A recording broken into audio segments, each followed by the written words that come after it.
This is called Never Give Up. It's about failure and success. I'm an artist, a writer, and I have often felt like a talented artist. And I have also felt like a failure.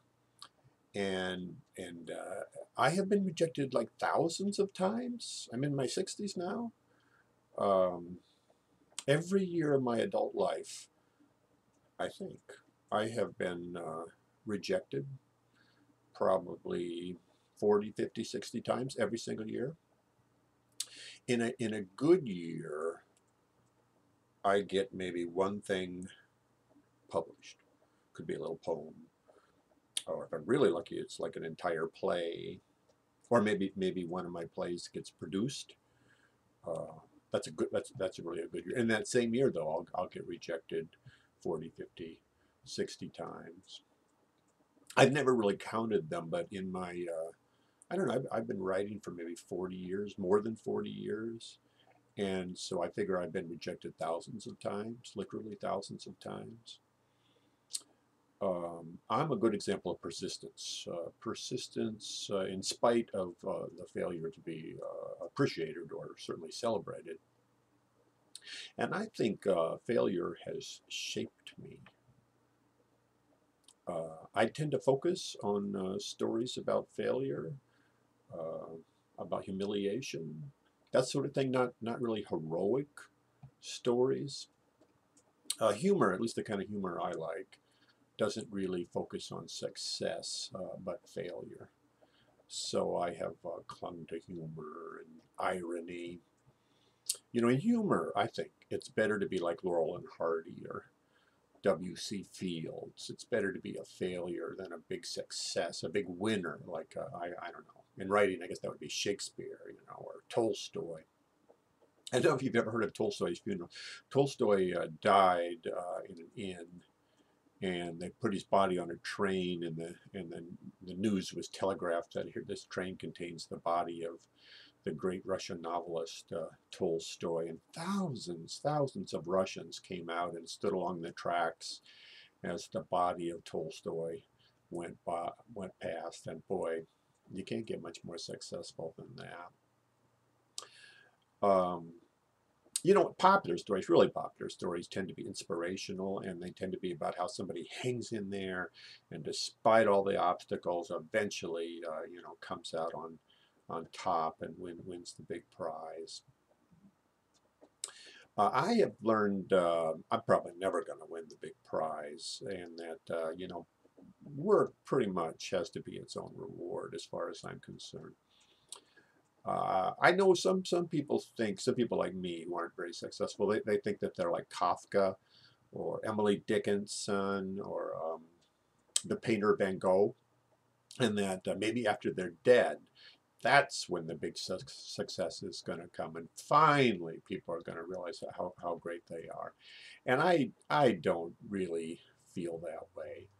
I don't really think my work is that good, so I don't really expect that posthumously I'm finally going to have some big hit. I think that's unlikely. But all this writing I've done, all these stories I've told over the years, I think that's what has given my life its meaning and its shape. In theater, we'd say its through line. And I'm pleased that I have written so much and told so many stories.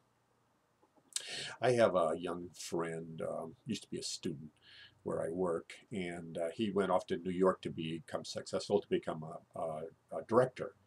And he's directed plays already, and he writes a blog, and it's a great blog. I love to read it, and he tells about his adventures and his successes and failures and his observations about life in the big city and trying to make plays. And he had one. He was feeling low. He was feeling low down, and it was about how he felt like a failure. And a lot of people responded to him really quickly and told him he was great and he was courageous and creative and just hang in there, man. And my response was a little bit different and not quite so positive. And I told him that it's possible that the rest of his life might be like that, like a few successes and a lot of failures. maybe he should be ready for that kind of a life. Still, nothing else in life provides me, and I think people like me, nothing else in life provides us that thrill of creativity. There's nothing quite as frightening and exhilarating as writing something new, something we care about. Each time I send something out, it's like voting for life, voting for love, voting for art, like buying a lottery ticket. For every successful playwright like Arthur Miller or Tennessee Williams, there must be thousands like me. We never manage to write Hamlet, and yet we never tire of trying to create something really good. We often experience despair.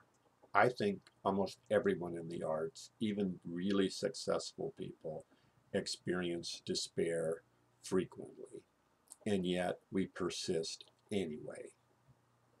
So this piece is for all the artists, the painters and composers, the playwrights and novelists and poets who are not quite good enough, who don't really have good timing, who never quite catch hold of the golden ring, and yet won't shut up, won't stop.